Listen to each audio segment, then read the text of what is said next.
Chapter 11, Brisbane's Buddies. Worried? Did I say I was worried? It was worse than that. I was worried, and worried some more. Ugh, I said when we were alone in the classroom. Do you understand what they were talking about? Boing, boing, boing, boing, boing. Okay, so Og understood. I'm not sure it's a good idea, I said. I miss our old friends. I had a funny little pang in my heart every time I thought about them. And I liked to see what they were doing during the day, I continued. Boing, Og replied. So he still agreed with me. But what about Mrs. Brisbane? I'd miss her too, I said. And this Miss Becker person doesn't really seem to like animals very much. Mammals or amphibians, maybe even fish. There were fish in the tank in the library that I like a lot. And even if they did seem a little strange in the beginning, these new students are pretty nice. I'm making plans for some of them. And wouldn't they be upset if one of us disappeared? My mind was spinning like a hamster ball.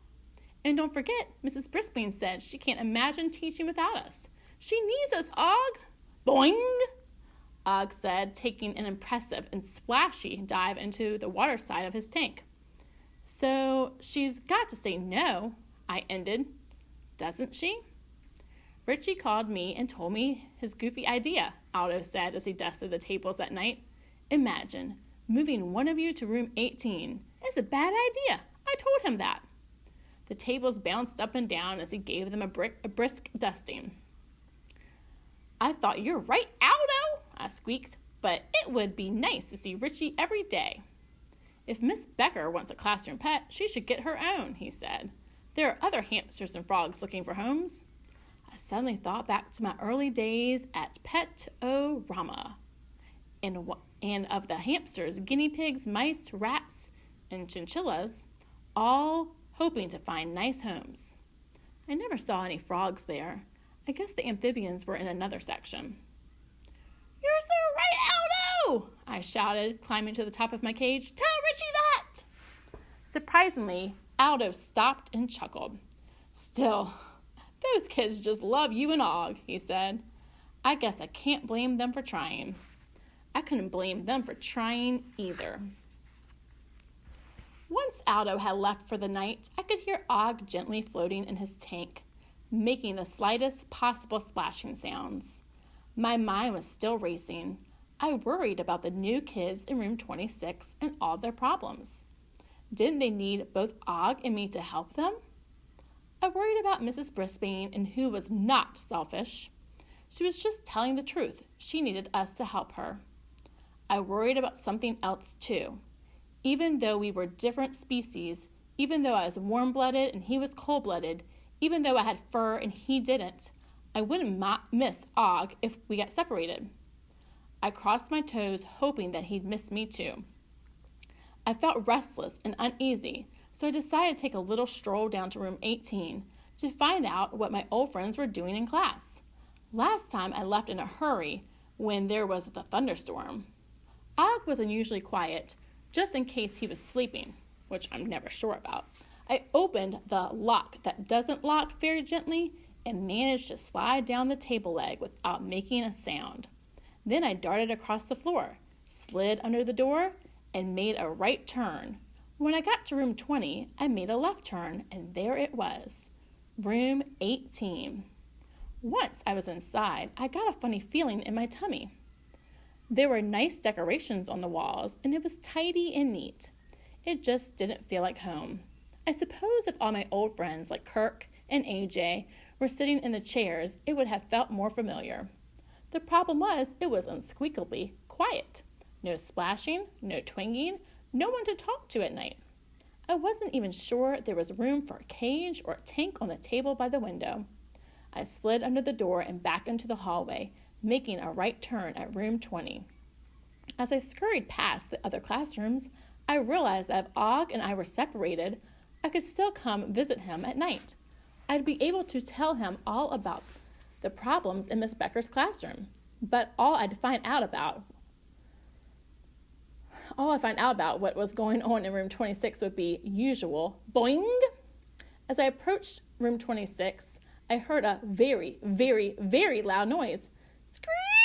Screech! It was Og's alarm call. Something must be terribly wrong.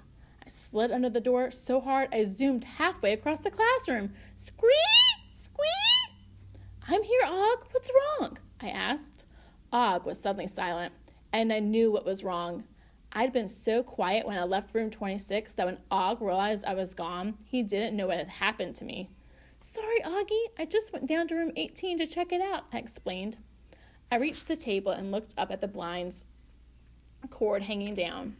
Even though I am always a little nervous about getting back up to the table, I grabbed hold of the cord and started swinging higher and higher until I reached the top of the table and let go. I slid again, right up to Og's tank. Sorry, you were worried, I told him. Boing, he replied. He sounded much calmer now. Once I was back in my cage, I wasn't really that sorry. At least now I knew that if Og and I were separated, he'd miss me as much as I'd miss him.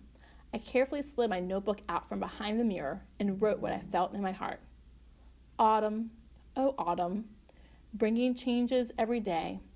Autumn, oh autumn, I don't want to move away. For the rest of the week, I didn't have time to write poetry. I was too busy trying to keep up with all the comings and goings in room 26. Believe me, there were a lot of them. After several days of remembering her homework, Phoebe forgot again. What about that reminder in your backpack? Mrs. Brisbane asked her. I forgot to look at my backpack, the girl admitted. I thought she was going to burst into tears again. Mrs. Brisbane sighed. I think I'm going to have to call your grandmother. That upset Phoebe a lot. Oh, please don't. I don't want to worry her. I promise I'll do better. See that you do, Mrs. Brisbane let her go, but that was a close call. Then, during recess one day, Mrs. Brisbane had a talk with helpful Holly about letting Rosie decide when she wanted help. Holly listened and agreed to try. Still, I saw rolling Rosie get irritated several times when Holly wanted to push her wheelchair or tell other people to get out of the way. Mrs. Brisbane was annoyed when Thomas raced out of the cloakroom one afternoon and announced that there was a bug as big as his hand in there. Eek! I squeaked. But the bug turned out to be a harmless little fly. That same day after school, Miss Mack stopped by to chat. She had problems, too. Humphrey, teaching first grade would be a lot easier with you around, but I can't ask Mrs. Brisbane to give you up, she told me. I didn't think it would be polite to argue with her. Just then, AJ and Richie came in to try to convince Mrs. Brisbane to let either Og or me move to room 18. You miss us, don't you? Richie asked me as he generously slipped a few raisins into my cage. I do, I squeaked back. You'd rather live in room 18, wouldn't you? AJ said in his loud voice. Maybe not, I mumbled. I wasn't sure how I felt about moving to room 18, and I couldn't tell what Mrs. Brisbane was thinking, because she was spending every spare moment playing with cards. She'd line up the cards in pairs on her desk and mutter over them at recess. She stayed after school and moved them around, muttering some more. I could only hear bits and pieces of what she was saying, things like, maybe that will help her, and those two will work well together. I'm a very curious hamster, especially when it comes to what's going on in the classroom. One night, Mrs. Brisbane left the cards out on her desk, and I just couldn't stop thinking about them. I wanted to check them out, but I didn't dare risk leaving my cage until after Aldo was finished for the night. Hi, rodent and frog. Greetings from a primate, Aldo announced when he came in to clean. What's a primate? I asked.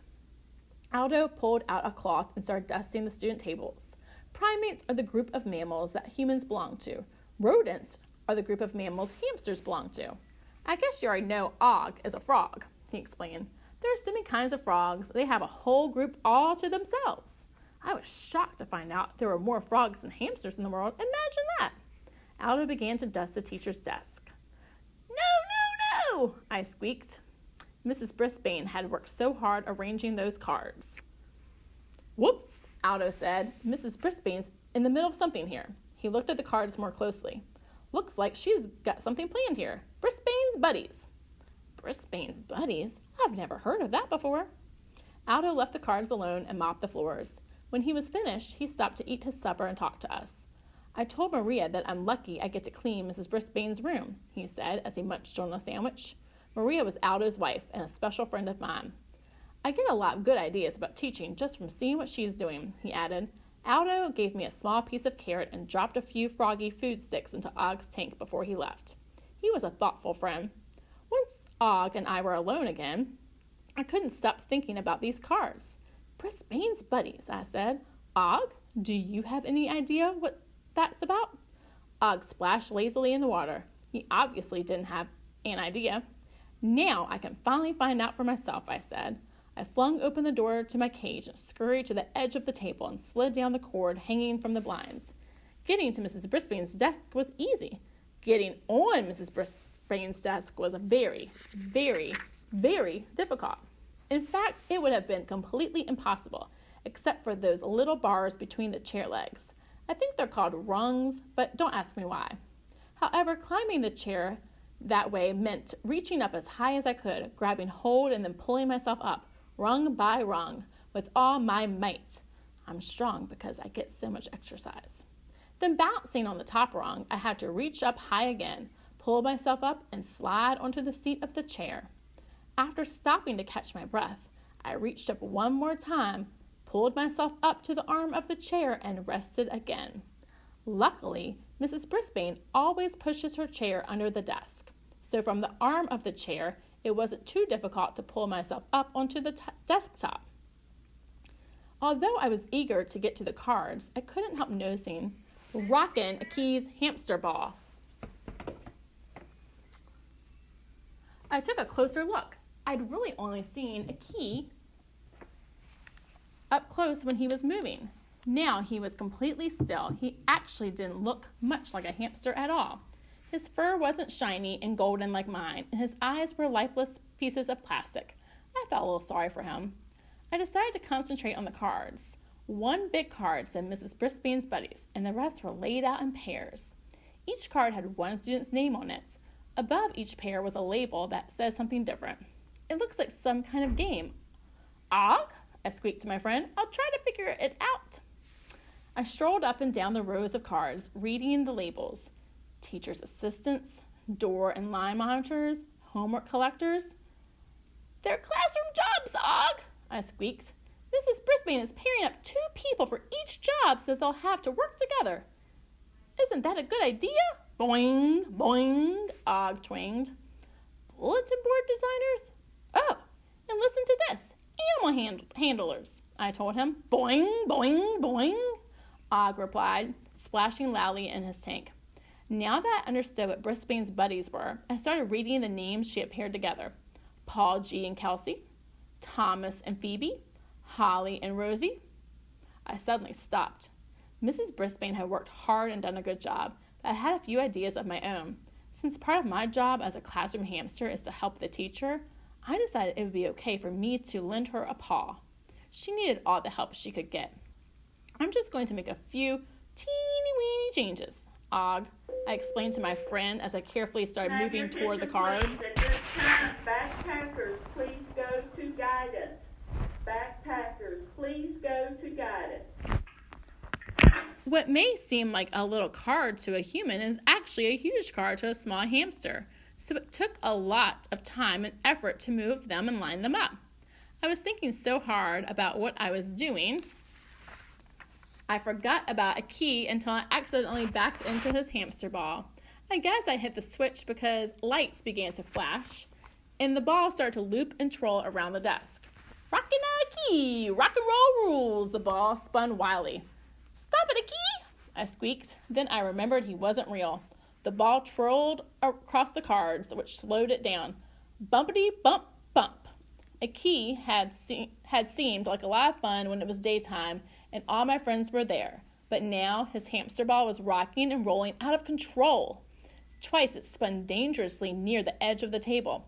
If it fell off, it would be broken forever, and Mrs. Brisbane would be very, very, very upset. There had to be some way to shut it off.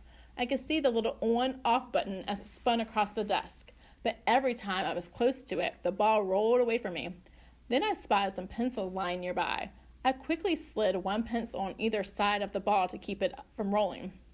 It worked! The ball stayed in place, but the lights still flashed and the music blasted out. Rockin' a key! There was still a problem. I would have to switch the large button from on to off. Don't worry, Og. I'll turn it off, I squeaked. Not that Og could hear me over all that noise. I wasn't sure how to approach the ball, but if I could explore the school, spin on my wheel, and swing on a blinds cord, I could surely get to that button. I took a running leap and jumped right on top of it. I'd once seen a TV show where cowboys rode on bucking broncos, trying their best not to get thrown off. While the ball wasn't moving, it was still shaking like mad. Yahoo! I shouted, just like those cowboys. The plastic was slippery, but I stretched my paw way, way, way closer to the button. Ride 'em, cowboy! I yelled as the ball rocked and rolled. Rockin' that key! The music played. I pushed the button with all my might and it slid forward. The music and lights stopped immediately. I hadn't thought about the stopping part and I slid off onto the desk. Ouch! I'm okay, Og. Nothing broken, I said. At least I don't think so. As I lay there catching my breath, I looked over at the little hamster in the ball, staring straight ahead with glassy eyes. Sorry, pal, I said. I was only trying to help. Of course, I had to spend more time straightening out the cards that a key had messed up. By the time I finally got back to my cage, the room was getting lighter. Before long, Mrs. Brisbane and the strange students would be back. Of course, they never know about my exciting adventure. They probably thought that being a classroom hamster was easy. But even if they didn't know what I'd accomplished, I was pleased that I'd done an exquisitely good job. I think Og was too. Humphrey's rules of school. Whatever job you're given in the classroom, always do your best, even if it makes you unsqueakably tired.